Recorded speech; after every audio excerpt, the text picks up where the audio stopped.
comentários aqui que fazem a gente até parar para fazer um adendo nessa entrevista, que é o seguinte: o cara tá dando uma de arrependido para enganar, ele já é um mau exemplo, nem deveria levar, né, o filho para visitar o pai. Esse foi o comentário do Edivaldo Rodrigues. E teve um outro também, o Roger Campos fala, ele foi orientado pelo advogado para se beneficiar com o regime de progressão. Gente, ele, o Marcola, não sabia dessas gravações, porque ele está sendo investigado novamente por estar planejando, né, a possibilidade, possíveis crimes, possíveis novos crimes. Então, ele não sabia dessas gravações. Então, isso mostra, né, ali uma conversa de família que ele não sabia, até porque ele usa códigos para falar com outras pessoas, e é isso que está sendo investigado. Só que foi feito esse recorte que chama a atenção. O que chama a atenção nesse bate-papo dele com o filho, dele com a esposa? É justamente isso, né? Não, ele inclusive fala, um dos maiores traumas é se você seguir o meu exemplo. Eu não quero que você siga o meu exemplo.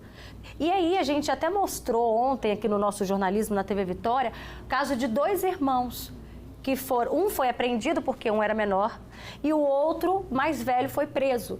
2 irmãos que foram, né, presos por conta de crime. Isso mostra, mais uma vez, o quanto existe essa influência dentro de casa, o quanto isso pode, de fato, influenciar o ambiente?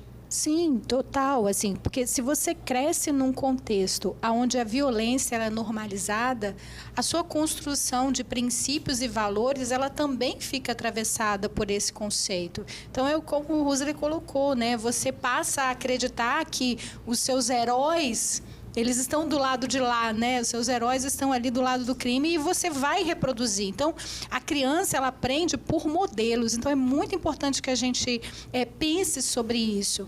Os filhos veem e os filhos fazem. Então, a gente tem aqui 2 exemplos muito poderosos. Assim, sem entrar no juízo de valor em relação ao Marcola, vamos imaginar que ele realmente estava ali orientando o seu filho.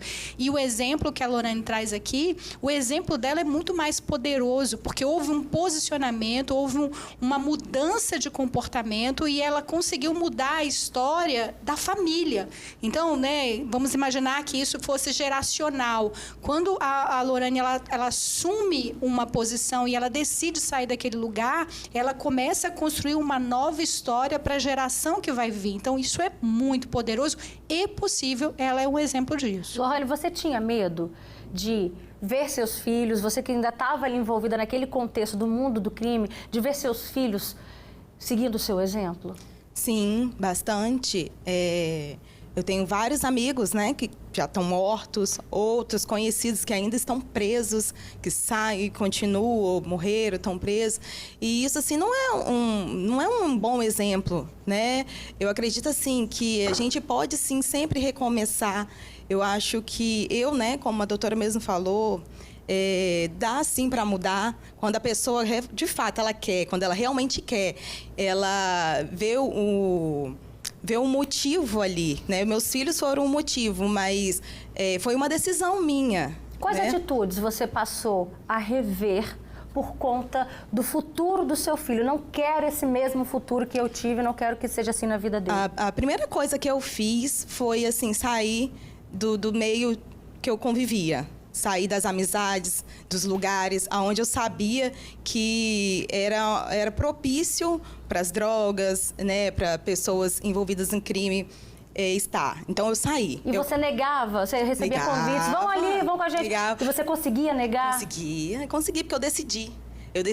Eu me agarrei à minha fé, eu comecei a ver. E interessante, Roberta, que quando, de fato, a gente tem esse posicionamento e tem essa mudança, a gente vai vendo, que, de fato, quem é amigo e quem não é. Quem está ali do seu lado, às vezes querendo te prejudicar ou te oferecer algo, te usar, né, para se beneficiar ou em alguma coisa, e quem verdadeiramente quer o seu bem.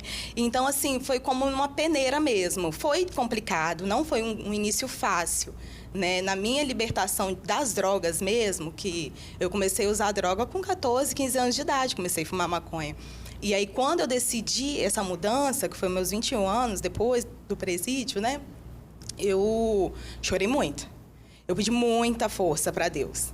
E assim, aí eu vejo pessoas, eu não consigo ser liberta, tem que fazer tratamento. Eu acredito sim que tem alguns níveis que tem que fazer um tratamento, né, mais específico, com psicólogo, psiquiatra e clínicas, mas assim, eu busquei muito, eu quis muito, de fato. Parei de beber, de fumar cigarro, frequentar esses ambientes e aos poucos, né, estamos aí já para 14 anos, a glória de Deus. Amém.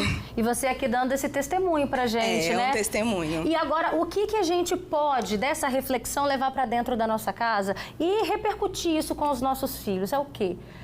Bom, a gente acabou de ver a fala do Marcola, né? Porque ele quer proteger o filho dele. Mas aliciar, atrair os outros jovens, isso é super bacana, isso é super benéfico para o tráfico. Mas ele não está protegendo também as outras crianças, os outros adolescentes. Então, muito cuidado, você que está agora acompanhando o Fala Espírito Santo. Aquelas propostas tentadoras, né, Rusley? Propostas tentadoras, foi o que mesmo foi dito aqui, né? O espaço vai levando a gente a esse processo, né? Então, chama aqui, não, vem aqui experimentar uma droga, vem aqui experimentar uma situação, vem aqui, né, vamos beber um pouquinho. Isso tudo é passo a passo, Roberta. Não adianta a gente achar também que aquele menino, aquele adolescente, ele vai sair de uma situação neutra e já entrar como gerente do tráfico. Não, vai tudo começando. Então, levar um pouquinho para beber, aí começa a virar à noite, aí começa dentro desse processo a usar drogas. E essa ideia, dentro desse ciclo social que ele está inserido, vai levando ele, vai dando forças a ele para que ele ingresse cada vez mais e se sinta à vontade, né? É o que a doutora Letícia estava falando, né? Esse processo de normalizar a violência, normalizar aquela situação em que ele está inserido. Então a gente precisa tomar muito cuidado, os nossos pais precisam ficar muito atentos aos caminhos que os nossos filhos estão levando. E isso independe de onde mora, né? Muitas vezes a gente acha, porque está morando ali na comunidade ou porque mora numa situação mais periférica. Não, isso não interfere, isso não faz caráter, né? O que faz o caráter é justamente aquela família estruturada que leva os seus filhos e mostra para ele a situação boa, né? Mas isso tem que ser muito além da fala, tem que ser com exemplo, né? Principalmente para a nossa adolescência e para a nossa juventude. Ele precisa olhar para o pai, olhar para a mãe, olhar para a família e falar, olha, aqui realmente eu me sinto fortalecido, aqui realmente eu me sinto seguro e não é necessário eu ingressar em nenhum outro mundo do crime, porque esse mundo não vai me oferecer nada. Roberta, não adianta. O Marcola, como exemplo que nós estamos dando aqui, ele utiliza aquelas pessoas que estão próximas dele como objetos. Eles são objetos para um fim. Qual a finalidade? Ganhar dinheiro e ter ali o poder do tráfico de drogas. E a gente vê que a fala dele é atrás das grades. Ele está falando com o filho atrás das grades. Então isso representa muito para aqueles que acreditam que entrar para o mundo do crime vai ser benéfico em algum momento, porque não vai ser. O crime nunca compensa e nunca irá compensar. Olha só o comentário da Marina. Exatamente isso que você falou. Roberto, infelizmente, o bandido, ele jamais vai mandar o filho dele fazer, né, o que ele jamais vai mandar o filho deles fazer o que ele fez, né? Mas é normal. Eles querem que os filhos dos outros entrem no crime. O filho do amigo pode ir lá dar o recado, pode ir lá fazer alguma coisa errada, mas o dele jamais. Não, né? E aí também tem uma pergunta aqui interessante, Letícia. A Sheila, ela fala o seguinte: o que fazer quando os exemplos são bons, são ótimos, mas os filhos vão para o outro lado, o lado errado da vida, o que infelizmente a gente vê muito pai e mãe sofrendo com isso também, né?